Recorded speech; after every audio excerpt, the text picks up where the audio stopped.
A palavra diz: nisto todos conhecerão que sois meus discípulos. Todos conhecerão que sois meus discípulos, não porque você se veste como crente, fala como crente, não porque você possui uma Bíblia, ou não porque você frequenta uma igreja, mas aqui está dizendo: se vos amardes uns aos outros.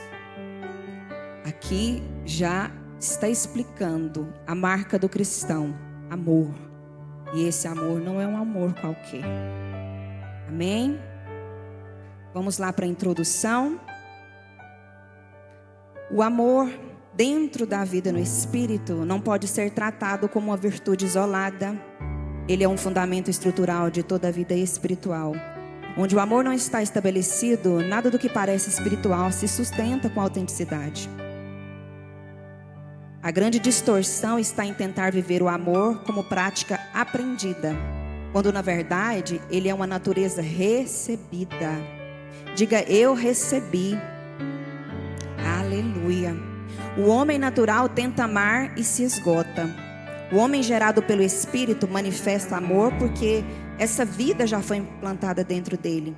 A graça não exige primeiro, ela se estabelece. Ela não pede ao homem que produza o amor, mas o insere em uma realidade onde o amor já foi derramado e pode fluir como evidência. O amor que revela Deus não é emoção passageira nem esforço disciplinado. É a manifestação visível de uma vida governada pelo Espírito. É nele que o invisível se torna perceptível e o reino deixa de ser teoria para se tornar evidência. Glória a Deus. Aqui já de cara nós vemos que o amor ele não é produzido por um esforço humano. O amor ele é gerado em nós através do Senhor. Não há como você se esforçar para amar, porque vai ser superficial. Esse amor em que é estabelecido pelo Senhor, ele vem gerado. Nós não conseguimos gerar esse amor perfeito. O amor cristão não é apenas algo que fazemos para Deus, é uma evidência de que Deus está agindo em nós. Há uma classificação sobre os tipos de amor, que os gregos faziam essa classificação para descrever, porque o amor não é nada simples, ou talvez seja simples demais para alguns, mas nós podemos saber que há vários tipos de amor, e é um amor sobre todos. O amor eros, que os gregos classificam como amor entre homem e mulher, é um amor de sentimentos, né? É um sentimento de casal, é um amor de desejo, é um amor de atração. Então nós sabemos que é esse amor de marido e mulher, né? De namorado, de companheiro. Mas também existe o amor filho, ou filha, que é um amor de amizade. É um amor onde se admira companheirismo, lealdade, onde você admira a personalidade do outro e ama a companhia daquela pessoa. O amor storge é o amor familiar, é o amor entre pai e filho, o amor entre parente, é um amor da nossa família, aquele amor natural que nós conhecemos. E há um amor acima de todos, que é o amor ágape, que é um amor incondicional, altruísta, é um amor que ele independe de condições, de pessoas. Esse é o amor verdadeiro do Senhor. É um amor que não depende de circunstâncias. É um amor doado. Esse é o amor de Deus. É a entrega generosa de bondade, favor, cuidado, proteção, sem querer nada em troca. E é um amor que satisfaz quem dá e satisfaz quem o recebe. A palavra ágape vem da raiz agapau e ela é vista em João 3,16. Porque Deus amou o mundo de tal maneira que deu o seu Filho unigênito. Quando nós vemos esse versículo de João 3,16, é uma das primeiras vezes assim que a gente vê o amor de Deus, o amor ágape, puro, incondicional, porque Ele deu o seu Filho por amor a nós, mesmo sabendo que nós não o amaríamos da mesma forma, mesmo sabendo que talvez muitos não vão participar desse amor, não vão querer, vão ignorar, mesmo sabendo que muitos não vão poder experimentar, não porque Deus não deixe, ou não porque Deus não ame, porque o amor dele é incondicional, mas porque essas pessoas rejeitam o amor verdadeiro do Senhor. É muito fácil amar, mas também é muito fácil rejeitar ser amado. A gente pensa que, muitas das vezes, tem pessoas que dizem: ninguém me ama, ninguém gosta de mim. Mas eu faço uma pergunta: você é amável? Porque tem gente que também não é amável. E às vezes dificulta amar. E para amar alguém que não é amável, amável no sentido que eu digo, é uma pessoa que não se deixa ser amada, não deixa que se aproxima, não deixa que conversa. É uma pessoa arredia, né, digamos assim. Uma pessoa às vezes, muitas das vezes, grossa. Mas o amor de Deus é para essas pessoas também. O amor de Deus é para todos, independente. E tem uma frase muito interessante que diz que Deus ama aquela pessoa que você não ama. Deus também ama. Deus ama aquelas pessoas que a gente não gosta. Deus ama aquelas pessoas que nós não queremos nos aproximar. Deus ama essas pessoas também, independente se nós amamos ou não, porque o amor dele é incondicional. Então aqui nós vemos que o amor ágape, ele é acima de tudo, porque ele é o amor verdadeiro de Deus, e um amor que não depende de circunstâncias, não depende de beleza, não depende de status, não depende de dons, não depende de nada. Nós vemos também que antigamente era chamado de ágape também algumas refeições em comunhão. Quando os cristãos primitivos se reuniam à mesa, algumas dessas refeições se chamavam refeições ágape, que era onde todos se sentavam à mesa, independente daquilo que acreditavam, de status, se era judeu, se era gentio, se era pobre, se era rico. A refeição era compartilhada. Então havia uma comunhão ali, e para haver essa comunhão precisava haver amor ágape, porque eu não poderia olhar quem estava do meu lado, mas eu olhava quem estava do meu lado com o olhar de Deus. Amor genuíno, que eu compartilho o pão, que eu compartilho da mesa. E nós vemos que essa comunhão também aparece como koinonia, como foi pregado aqui há algum tempo atrás, que é uma comunhão verdadeira. Por isso a palavra vai dizer que naquele tempo havia ágape, o amor incondicional, por isso havia koinonia, que é a comunhão verdadeira. E ágape gera koinonia, que se torna visível no partir do pão. Tendo em vista os tipos diferentes de amor, sabemos que o amor ágape é o verdadeiro amor de Deus. Um amor incondicional que independente se amamos ou não, Ele continua nos amando. E Ele nos amou, irmãos, não quando a gente era santo, limpo, bonito, não. Ele nos amou quando éramos pecadores, onde a gente estava no lamaçal do pecado, onde nós não tínhamos até oportunidade nenhuma. E Ele nos convidou a chegar mais próximo dEle. E hoje nós estamos aqui. Se hoje você está aqui, creia que você é amado pelo Senhor. Não tem como você vir ao Senhor sem que Ele te atraia. Então nós glorificamos porque nós estamos aqui. Amém? Tópico 1. A transformação de uma vida na essência do Espírito. Aleluia. A transformação operada pelo Espírito não é comportamental, é estrutural. Ela altera a origem da vida, não apenas suas manifestações. O homem não passa a viver melhor, ele passa a viver a partir de uma nova natureza.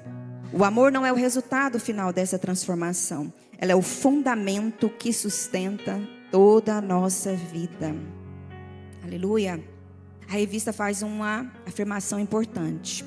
A transformação do espírito não é apenas comportamental, ela é estrutural. O evangelho ele não veio simplesmente ensinar pessoas ruins a se comportarem melhor. Ou não veio simplesmente para te dar um sentido superficial, um comportamento apenas. Mas Jesus fala sobre um novo nascimento. Paulo fala de uma nova criatura. Pedro fala dos participantes da natureza divina. Portanto, a vida cristã, ela não é simplesmente, eu era uma pessoa que não amava, e agora eu me esforço para amar. Deus está formando em mim uma nova maneira de existir. Uma conexão importante com Gálatas 5, quando a gente vê em Gálatas 5, 22, o fruto do Espírito. E a gente vê que não é frutos no plural, mas fruto, né? Fruto vem do grego karpos no singular. Quando a gente pensa em frutos e vê lá, né? Amor, longanimidade, paciência. A gente pensa em uma mexerica que tem vários gomos. A mexerica é um fruto só, mas tem vários gomos. Não é verdade? Então pensa que esses gomos são os frutos do Espírito, mas é um fruto só.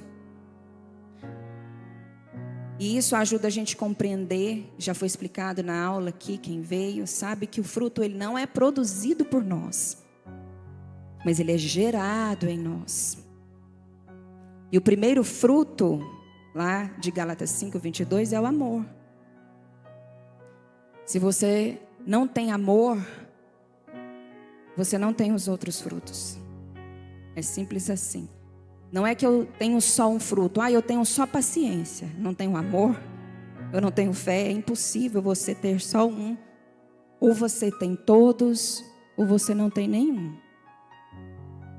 É possível você comer só um gomo da mexerica e deixar ela lá, ela vai sobreviver? Não vai.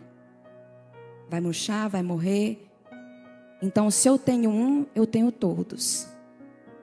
Mas pode ser que seja mais visível uns do que os outros. Mas é impossível ter só um. Eu preciso ter todos. E para ter todos, é necessário um específico, que é o amor. Amém?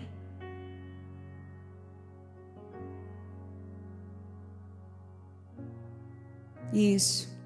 Se não existe solo, não existe planta, muito menos fruto. Justamente. O amor é a base.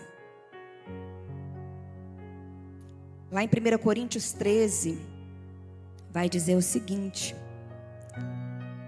Isso combina com 1 Coríntios 13, né? Alguém pode falar em línguas, profetizar, conhecer mistérios, possuir fé extraordinária e até realizar sacrifícios. E ainda assim, sem amor, perde seu valor espiritual.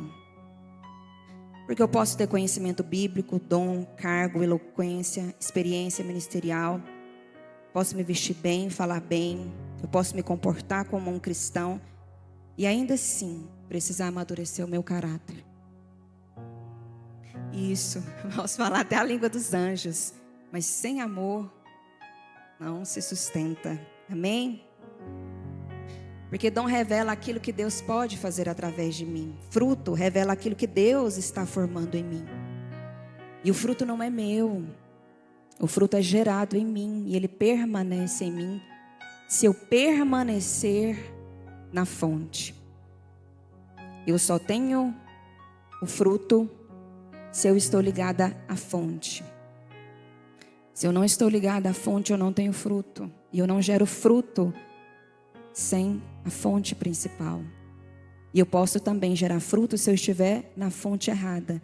E posso gerar frutos errados. Frutos que não seria bom para se comer, né? Lá em Gênesis a gente vê que a palavra vai dizer que o fruto era bom aos olhos, mas não era bom para se comer. Então nós devemos discernir também. Vamos lá para o tópico 1.1. Do ego ao propósito, uma mudança de governo interior. A verdadeira transformação começa quando o eu deixa de ocupar o centro da vida. Não é apenas uma mudança de atitudes, mas de governo. O amor nasce quando o ego perde o controle. Enquanto o homem vive para se proteger, se afirmar ou se preservar, o amor será limitado. Quando Deus assume o centro, o amor encontra liberdade para se manifestar. A base bíblica, Mateus 22:37. Vamos lá, Mateus 37. Está dizendo o seguinte na minha versão: ame o Senhor, seu Deus, com todo o coração, com toda a alma e com toda a mente. Amém? Aqui está um propósito muito forte. O problema não é amar pouco, mas muitas das vezes o problema é quem está ocupando o centro da minha vida. É o que nós falamos da fonte. Quando o ego governa, nossos relacionamentos funcionam mediante troca. Eu trato bem quem me trata bem. Eu honro quem me honra. Eu permaneço enquanto sou valorizado. Eu amo enquanto não me machuca.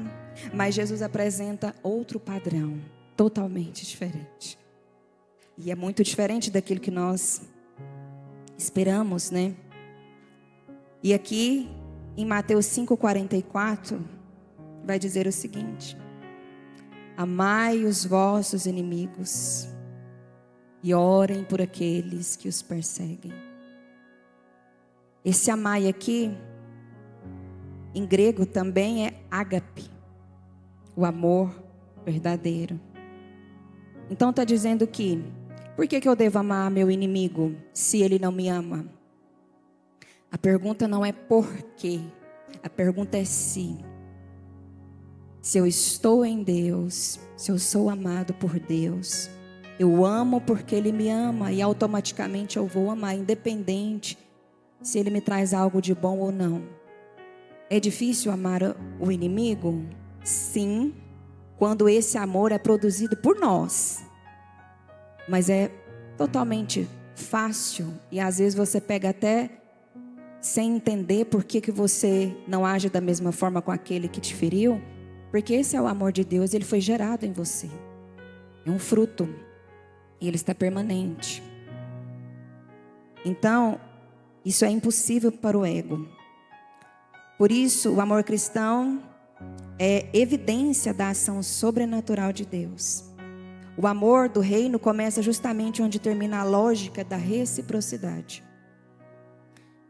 Então, é muito fácil eu amar aquele que faz bem para mim, aquele que eu gosto, aquele que é amável diante dos meus olhos, aquele que faz aquilo que eu gosto, aquele que concorda comigo. Porque tem gente também que te ama até você discordar. Você discordou, vira inimigo número 1. E esse não é o amor do Senhor. Se nós entendemos esse amor, nós vamos amar independente. O amor, ele é tão maduro que você ama mesmo se o seu irmão não tiver a mesma opinião que a sua. Vocês não vão brigar. Amém?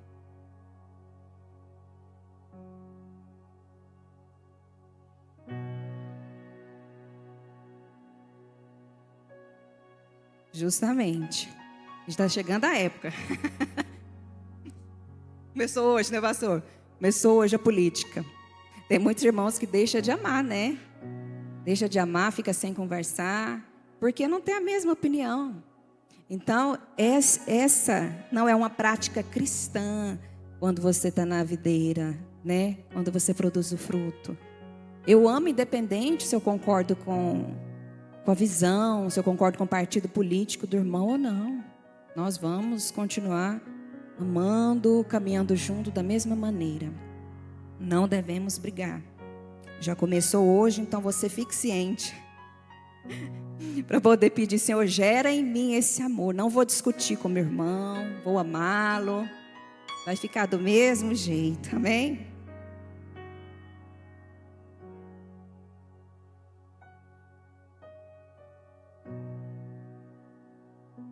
Isso. Isso. Viu?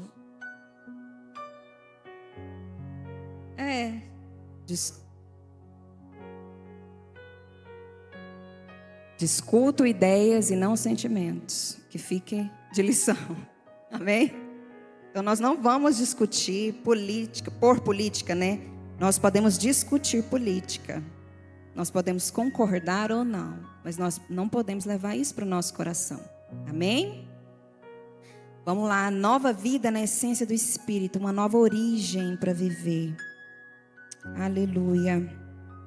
Viver no Espírito não é tentar aplicar princípios, é viver a partir de uma nova realidade interior.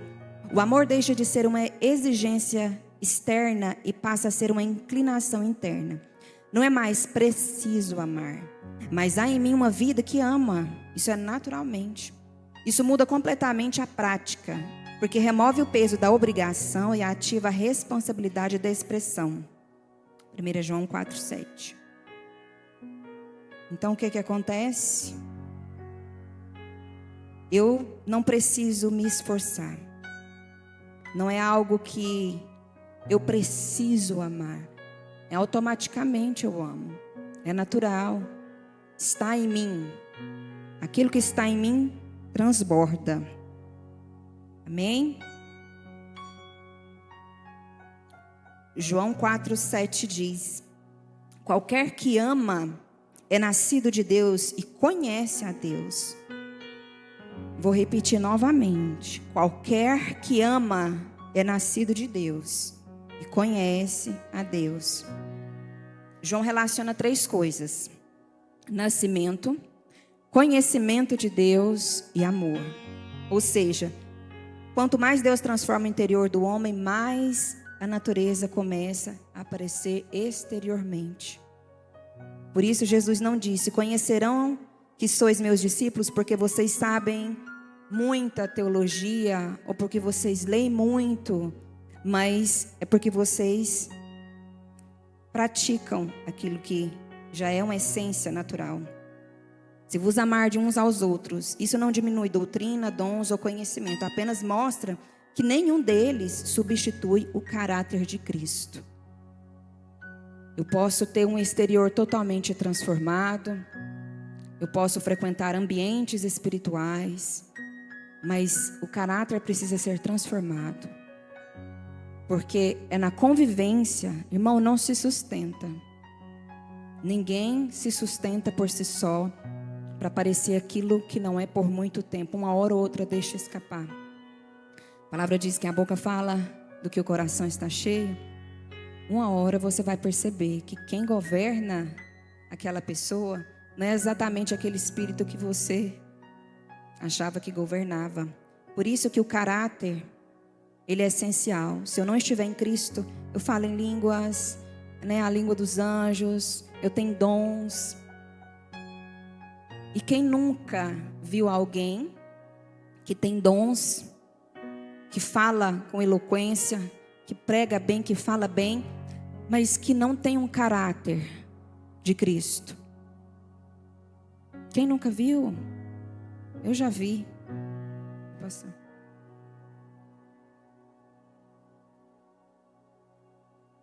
E o mau caráter? O bom ou do ruim? Isso. Justamente. Então é algo que precisa ser transformado. E quando a gente vê isso, não precisamos questionar o Senhor, porque o amor do Senhor é para todos. Mas são pessoas, como o pastor falou, que não deixou ainda ser transformadas. Porque o caráter bom, o caráter de Cristo, ele é para todos. Mas aqueles que aceitam, aqueles que recebem, aqueles que estão dispostos. É um posicionamento que eu tomo. Então pode acontecer de você ver alguém falar, pregar, se comportar como cristão, mas não ter o caráter transformado de fato. E isso Você não precisa deixar de viver uma vida cristã por causa das pessoas, porque sempre vai ter pessoas assim. Mas sirva ao Senhor, continue perseverante e deixe que Ele transforme o seu caráter. Amém? 1.3 vai dizer: o transbordar de uma nova natureza, o amor como fluxo contínuo. Quando a natureza é transformada, o amor se torna inevitável. Ele não depende de circunstâncias favoráveis, nem de retorno emocional. O amor verdadeiro se manifesta mesmo sob pressão, mesmo sem reconhecimento. Ele não é reação, é expressão contínua de uma fonte ativa. Colossenses 3:14. Colossenses 3:14 diz assim: acima de tudo, porém, revistam-se do amor, que é o elo perfeito. Revestir-se aqui, no grego, é epi, que é apoiar. Então, acima de tudo, se apoiem no amor. Para você se apoiar, aquilo precisa ter uma base. Então, que o amor seja uma base sólida sobre nós. Aqui a gente pode ver uma ilustração. Imagine um copo cheio. Se você esbarra nele, o que sai? Aquilo que estava dentro. Assim também acontece conosco. Quando alguém nos pressiona, muitas vezes dizemos: fulano me fez perder a paciência. Mas a pressão frequentemente não cria aquilo que apareceu, ela revela. Então é aquilo que já está em nós. Não foi alguém que produziu em nós. Aquilo já estava produzido em nós. Aquilo só foi revelado. Por isso, situações difíceis podem funcionar como reveladores espirituais. É relativamente fácil demonstrar amor quando somos aceitos, honrados, elogiados, correspondidos. A maturidade aparece quando somos contrariados, esquecidos, criticados ou feridos. A pressão não apenas testa o amor, ela revela quem está governando o interior. Então, quando nós somos pressionados, quando nós somos diminuídos, quando nós não somos elogiados, quando nós não somos destacados, quando o nosso nome não é chamado, então muitas das vezes é aí que é revelado o amor e o caráter de Cristo em nós. Porque aquele cristão verdadeiro, ele não precisa de títulos, posições, nomeações, não precisa ser visto, não precisa ser glorificado, porque sabe que a glória é do Senhor, é para o Senhor. Então, na pressão da vida, nós vemos se de fato, é um termômetro para você medir aí como está seu coração, como está a sua vida com Deus. É na pressão. Quando alguém me pressiona a ponto de eu quase falar aquilo que eu não quero, e a gente contém a língua, é ali que a gente vê fruto. Mesmo quando eu não sou vista, eu continuo trabalhando, eu continuo servindo com amor, com alegria, é ali que eu sou visto, o caráter, de Cristo em mim. Então, o amor durante a pressão, ele é revelado. Não tem como. Isso é nítido. A pressão não apenas testa o amor, ela revela quem governa o nosso interior. Aleluia. Então você vai fazer uma reflexão aí. Eu não sei se você está passando por alguma pressão, alguma dificuldade, às vezes no trabalho, às vezes na igreja, às vezes você tem uma mentalidade diferente daquilo que você espera. E eu te digo que a nossa expectativa é no Senhor e não em seres humanos, porque seres humanos falham. Então você vê durante a sua caminhada, se quando você é pressionado, como que é a sua reação? É uma reação que você pode dizer: não está em Cristo, eu estou em Cristo. Ou é uma reação negativa, e aí você sabe que é negativa, mas você pode recorrer a Cristo. Você pode dizer: Senhor, eu preciso ser transformado, é aqui. É nessa reação. É quando eu não consigo segurar a minha língua, a minha raiva. Me molda, é aqui porque eu preciso. Quando você reconhece, fica mais fácil. Amém?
Mas a palavra diz: ireis, mas não pequeis. Sim, a palavra vai dizer também: não põe o sol na tua ira, né? Ou seja, não deixe o amanhecer, não deixe passar o dia sem que você libere esse perdão. Não tem como.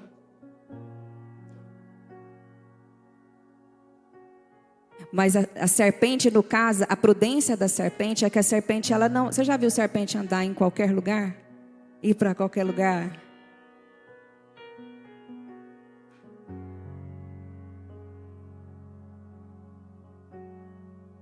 Bom, nós somos falhos, né? Mas o que nos sustenta é o amor do Senhor. De todas as formas, a palavra diz: ireis, mas não pequeis. E o amor do Senhor é um fruto que ele pode ser visto. Amém?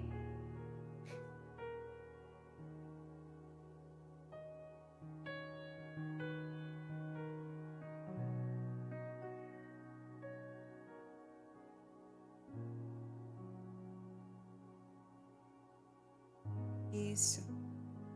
Transformado. É um processo. E a palavra também diz, né? O pastor Nelson falou: o justo, né? A justiça do justo é como o romper da aurora, né? É progressivamente, é devagar, até que brilhe totalmente. Então, é uma prática. Mas nós precisamos estar em Cristo, que é o nosso Senhor. 2. A jornada do amor que revela Deus. O amor é desenvolvido em uma jornada, acabamos de falar aqui, é progressivo, né? Não porque ele não exista, mas porque precisa ser amadurecido, alinhado e purificado de interferências da alma. Essa jornada não é sobre aprender a amar, mas sobre remover tudo que impede o amor de fluir. Acabamos de falar. Está respondido, né? É alinhado. E nós precisamos saber disso. Aqui precisamos fazer uma distinção importante. Aqui está dizendo que o amor é a natureza recebida, mas também precisa ser amadurecido. Isso não é uma contradição. Mas pense em uma árvore. Ela possui vida antes de produzir fruto maduro. Da mesma maneira, recebemos nova vida em Cristo, mas nosso caráter passa por um processo de formação. Por isso, Paulo diz: até que Cristo seja formado em vós, lá em Gálatas 4:19. Então, é um processo. O objetivo do Espírito não é simplesmente fazer agir como um Cristo ocasionalmente, mas é sempre. Quando Cristo está sendo formado em nós, é um processo. Então, é diário. É como o pastor diz: hoje eu resisti pouco, mas amanhã eu resisto mais um pouco. E assim dia após dia. E nós somos formados, né? Até que Cristo seja formado em nós. Lá em Gálatas 19, né? Totalmente. Então tudo é um processo. Não é da noite para o dia que nós vamos ser transformados. É um processo. E para esse processo dar certo, é como uma árvore. Precisa estar plantada junto ao ribeiro, para produzir frutos no tempo certo. Precisa ser plantado junto ao ribeiro, para que não ocorra das folhas murcharem, mas está sempre abastecida, está sempre pronta a produzir frutos na hora certa. Amém? 2.1. O despertar do amor. Reconexão com a fonte. O início dessa jornada não é esforço, é conexão. O homem não precisa fabricar o amor, precisa se alinhar à fonte. Quando a identidade é estabelecida na graça, o amor deixa de ser instável. Quem sabe que é amado, passa a amar com segurança e liberdade. Oh, glória. Lá, a referência é 1 João 4,19. Nós o amamos porque ele nos amou primeiro. Isso significa que nós não somos a fonte. Ele é a fonte. Somos canais. Quando tentamos amar apenas emocionalmente, nós nos esgotamos. Nós nos frustramos. Nós não conseguimos. Quando compreendemos que fomos amados por Deus, nossa identidade muda.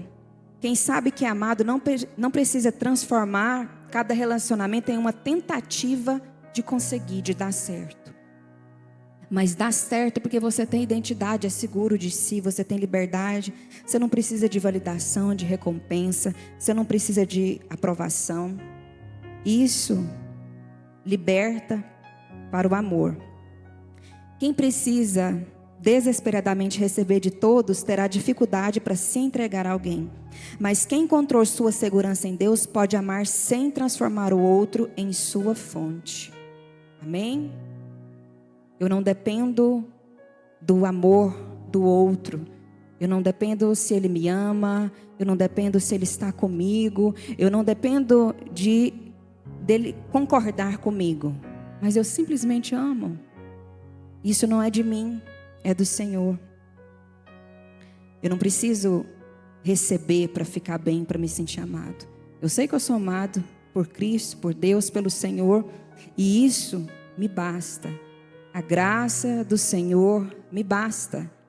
Mesmo que tenha alguém que não concorde, que não me ame e que não faça aquilo que eu gostaria que fizesse. Nós precisamos entender que nós somos humanos. E não dependemos, quando nós temos identidade em Cristo, do amor do outro. Mas nós sabemos, somos gratos. E nós entendemos que nós temos identidade em Cristo. E mesmo que nós sabemos que o outro não tenha condição de nos amar, nós o amamos com amor ágape de Cristo. Amém? Tem pessoas que não conhecem o amor de Deus. E nós devemos apresentar o amor de Deus para essas pessoas. É diferente. Eu não posso esperar. Eu costumo dizer que quem está em Cristo é apoio. E ele não pode esperar ser apoiado. Quem está em Cristo não espera ser amado. Ele ama sem esperar. Quem está em Cristo, ele ama mesmo não recebendo nada. Ele ama mesmo não sendo amado. E é um amor saudável. Glória a Deus. Vamos para 2.2. O amor como linguagem, a expressão que revela Deus. O amor é a linguagem mais poderosa do reino. Ele comunica Deus sem necessidade de palavra. Glória a Deus. Ele revela coerência entre interior e exterior. E torna visível aquilo que é invisível. Quando o amor se manifesta, Deus se torna perceptível. 1 João 3:18. Glória a Deus. Vou ler aqui de novo para você. O amor é a linguagem mais poderosa do reino. Ele comunica Deus sem necessidade de palavras. Eu não amo só com palavras, eu amo com ações. Amém? Ele revela coerência entre o interior e o exterior. Torna visível aquilo que é invisível. Quando o amor se manifesta, Deus se torna perceptível. Glória a Deus. Aleluia. Isso é maravilhoso. Lá em João 3:35, a gente vai ver a passagem onde Jesus lava os pés, dos discípulos. E é no contexto da última ceia, pouco antes da crucificação. Então Jesus lavou os pés dos discípulos, É um fato histórico.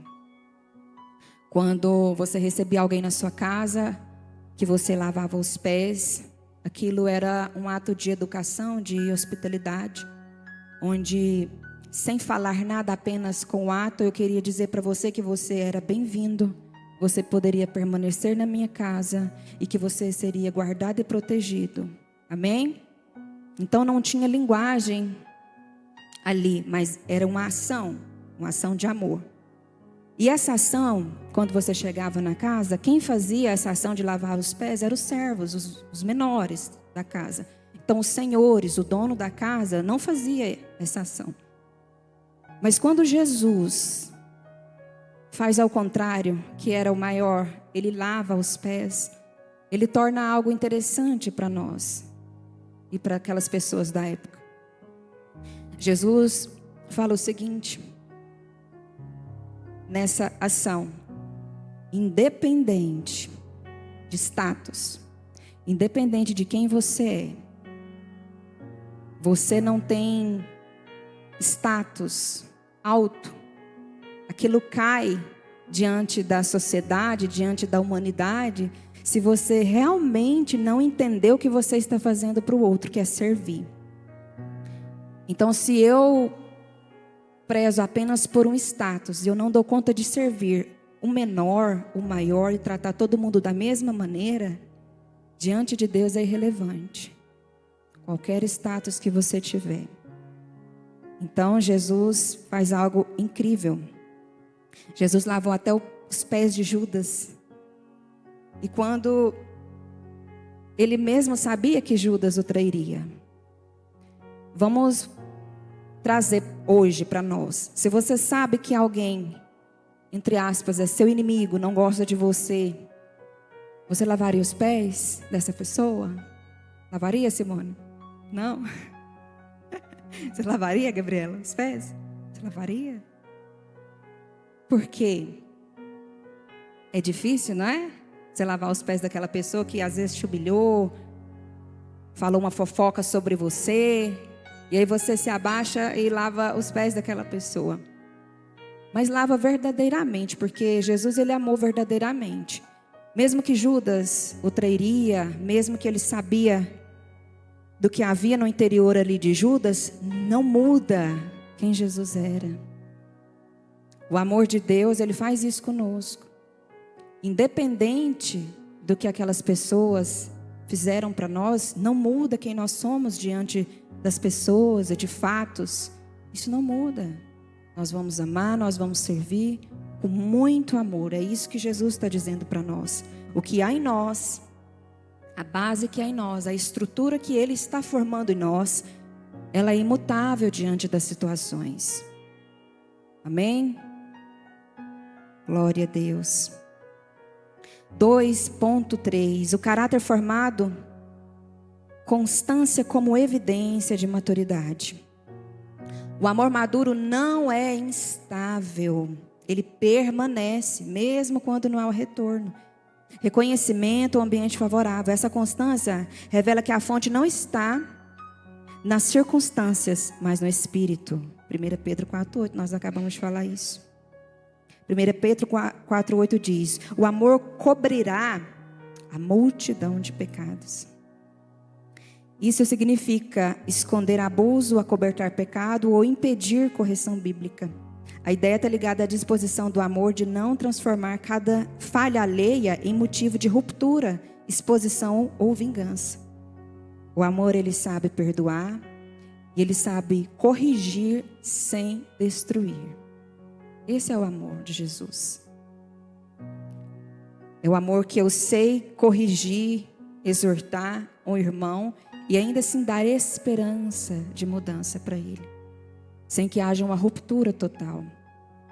Porque o amor em forma de perdão, muita gente diz: eu perdoo, mas eu não quero ver nunca mais. Eu perdoo, mas eu não quero saber. Eu perdoo, mas para mim morreu. Isso não é perdão. O perdão maduro, o amor maduro em nós, ele diz o seguinte: olha, eu te perdoo, você errou, mas eu te dou uma nova chance. Aqui nós temos uma nova chance entre nós de mudar, de você fazer de novo. Imagine se nós não tivéssemos a chance que nós temos hoje. Esse é o amor do Senhor. Éramos para estar mortos, crucificados, dilacerados. E quem fez isso por nós? O amor. Jesus fez isso por nós. E a mesma coisa de dizer: olha, falharam comigo, mas eu não falho. Eu sou estável. O amor do Senhor, os sentimentos do Senhor, ele é estável, ele tem estabilidade, ele não muda, ele não difere. E é isso que nós devemos aprender. Quando nós estamos estruturados, nós não vamos mudar. Nós somos aquela pessoa. Porque tem gente que hoje está bom, amanhã está ruim, no outro dia está mais ou menos. Hoje está a paz do Senhor, amanhã nem olha para mim. me vê na rua, finge que não conhece. É uma instabilidade emocional muito grande, mas o amor do Senhor, Ele nos traz estrutura. E é diferente. Hoje, se eu não estou bem, mas a minha estrutura mostra que eu estou bem. Aqui foi pregado, né? O pastor pregou, se te perguntarem, como tá? Vai tudo bem? Mesmo que não esteja. Então, é uma estabilidade, sempre bem, mesmo que as circunstâncias não estejam favoráveis, mas o que acontece é que esse amor, essa estrutura que é formada em nós, nos deixa estáveis. O amor não folga com a injustiça, mas folga com a verdade. Lá em 1 Coríntios 13:6. Amor bíblico não é permissividade. Jesus conseguia amar profundamente e ainda confrontar. Graça sem verdade vira permissividade. Verdade sem amor pode virar crueldade. Em Cristo encontramos verdade e graça juntos. Então não há uma diferença. O Senhor, Ele nos corrige, Ele nos ama, Ele está conosco, Ele caminha conosco, 1 milha, 2 milhas, o que precisar, mas Ele não muda. Amém? 3. A marca do verdadeiro discípulo. Graça que revela amor. O amor não é apenas parte da vida cristã, é a evidência central do verdadeiro discipulado. Não é o que o homem declara, mas o que ele manifesta que revela quem ele é. Aqui chegamos em algo muito interessante. João 13, aqui vai dizer João 13:35, não vai dizer apenas nisto vocês saberão, mas diz todos conhecerão, não alguns, mas todos. Por isso existe uma dimensão pública, quando a palavra diz todos, é público. O relacionamento entre os discípulos deveria funcionar como testemunho visível do Evangelho. Porque nós sabemos que o mundo greco-romano funcionava dessa forma: status, riquezas, posses, né, posição familiar, tudo tinha importância. Mas Paulo vai dizer lá em Gálatas 3:28 assim: não há judeu nem grego, não há servo nem livre, todos diante do Senhor somos iguais. Pessoas que talvez jamais se sentassem como iguais na sociedade, agora se reconhecem como irmãos em Cristo. A igreja é isso. Talvez nós pensamos que não somos dignos de sentar à mesa do Senhor, e a palavra dele diz totalmente ao contrário. Nós somos dignos de sentar à mesa do Senhor pelo sacrifício de Jesus. Se assim não fosse, não estaríamos todos aqui. Nós somos diferentes em personalidades, em rostos, em corpos, pessoas totalmente distintas, mas únicas diante do Senhor. Então não interessa a posição social, cor, não interessa quem você era, mas interessa quem você é agora diante do Senhor, sendo reconhecido como filho, o herdeiro de Cristo. Então é uma realidade que foi transformada, e nós devemos nos deixar ser transformados todos os dias, dia após dia, por essa realidade. 3.1. Transformação pela graça. Uma nova identidade produz amor. A graça não melhora o homem, ela o transforma. Quando a identidade muda, o amor deixa de ser esforço e passa a ser consequência. Assim como na vida de Paulo, não foi a disciplina que produziu mudança, mas o encontro com a graça. Em 1 Coríntios 15:10. Se a gente for olhar pela vida de Paulo, Paulo achava na sua cabeça que ele estava correto, defendendo uma ideia que ele achava verdadeira. E de repente, aquele homem vivia sobre uma religiosidade, mas de repente ele foi impactado pela graça. Então, às vezes, muitos de nós vivemos numa realidade ainda da religião e que ainda não foi confrontado pela graça, mas nós sabemos que quando a graça chega, ela nos muda. 1 Coríntios 15:10 diz: pela graça de Deus sou o que sou.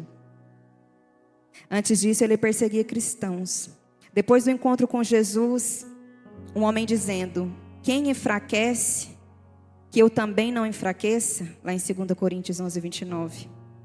Um perseguidor se tornou um pastor, um orientador, um proclamador da palavra do Senhor. Aleluia. E o que aconteceu? Graça. A graça apenas não cancelou o passado de Paulo. Ela fez nascer de novo uma nova natureza. Graça não é apenas Deus perdoando aquilo que fomos, é Deus nos capacitando a nos tornar aquilo que jamais conseguiríamos sozinhos. Isso é graça, isso é amor, isso é favor imerecido. Amém? 3.2. Amor em ação, a espiritualidade que se torna prática. O amor verdadeiro não permanece no discurso, ele se manifesta em atitudes concretas. Perdão, serviço, paciência, entrega. Ele aparece principalmente onde naturalmente não aparecia. Oh, glória! 1 João 3,18 diz: não amemos de palavra nem de língua, mas por obra e em verdade. Se todas as nossas palavras fossem retiradas, nossas atitudes ainda conseguiria dizer que nós somos cristãos. Nossas atitudes ainda poderia dizer que nós amamos verdadeiramente, que nós estamos na videira. Porque amor bíblico assume a forma concreta. Vira perdão quando seria mais fácil guardar ressentimento. Serviço quando ninguém está vendo. Generosidade quando não há retorno. Paciência diante das limitações. Presença quando alguém sofre. Verdade quando seria mais fácil e confortável omitir. Misericórdia quando poderíamos condenar. O amor invisível de Deus torna-se visível através de atitudes humanas. E não tem como. Se nós estamos ligados, conectados em Cristo, os nossos atos são parecidos, e a palavra diz: sedes imitadores. Então nós vamos, como consequência, falar ou praticar esse amor. Amém? 3.3. A entrega diária permanece no amor mesmo sob pressão. O nível mais profundo do amor é a permanência. Não amar apenas quando é fácil, mas permanecer quando é difícil. Isso não é força emocional, é sustentação espiritual pela graça. Glória a Deus. Isso aqui é um ponto muito alto da lição. Permanecer. Em João 15:9 diz: permanecei no meu amor. A palavra diz: permanecei no meu amor. Não é no nosso próprio amor. Não é no amor de ninguém, de fulano, de ciclano. Não é no amor que você imagina, mas é no amor do Senhor. E a palavra-chave é permanência. Isso significa que maturidade não é apenas intensidade espiritual, é constância. Não é intensidade, é constância. Hoje é um pouco, amanhã é um pouco mais.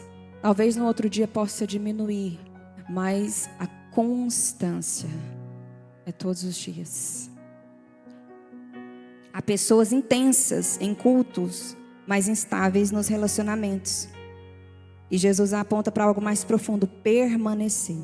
Eu permaneço quando eu sou contrariado, eu permaneço quando não sou reconhecido, eu permaneço quando eu preciso perdoar. Quando amar custa alguma coisa, eu permaneço.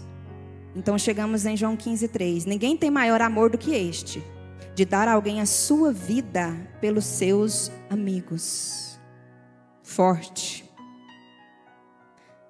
Aquele que tem capacidade de dar a vida por um amigo, esse sim tem um amor ágape do Senhor. Porque a palavra diz que se eu não amo aquele que eu vejo, impossível amar aquele que eu não vejo.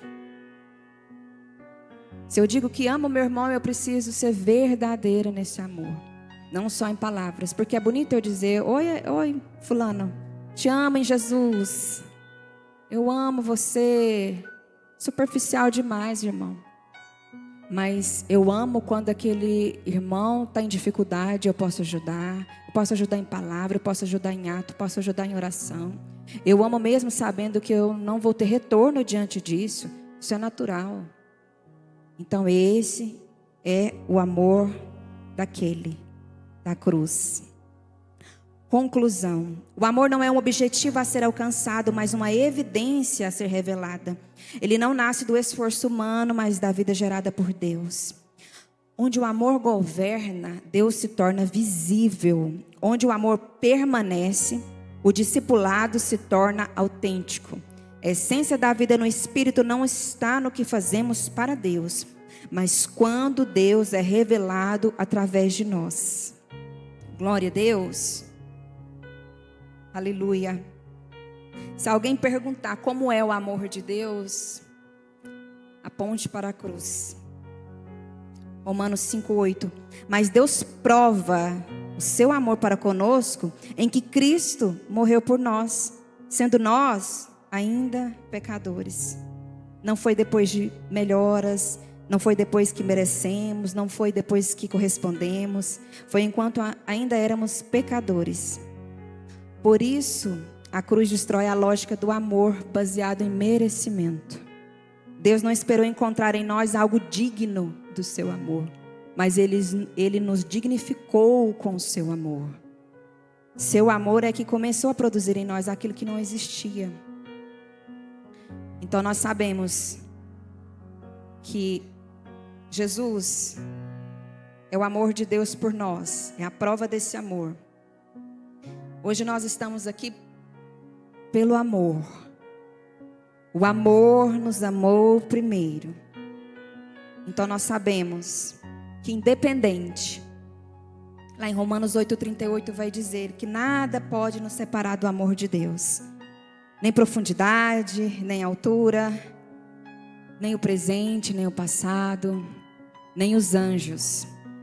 Nada pode nos separar do amor de Deus. Ele vai nos amar independente. Se hoje você acertou, se amanhã você errou, se depois você tentou de novo, Ele vai continuar te amando. Mas é a permanência, irmãos. É a permanência, dia após dia. É a conexão na videira, na fonte, dia após dia, em que nós somos transformados por esse amor. E quando nós somos transformados por esse amor, nós vivemos uma vida em que há evidência de Cristo em nós. É impossível você dizer que é de Cristo, está em Cristo, e seus atos não dizer isso para alguém. Então nós temos consciência de que a permanência no Senhor, no amor, gera frutos para o reino. Amém?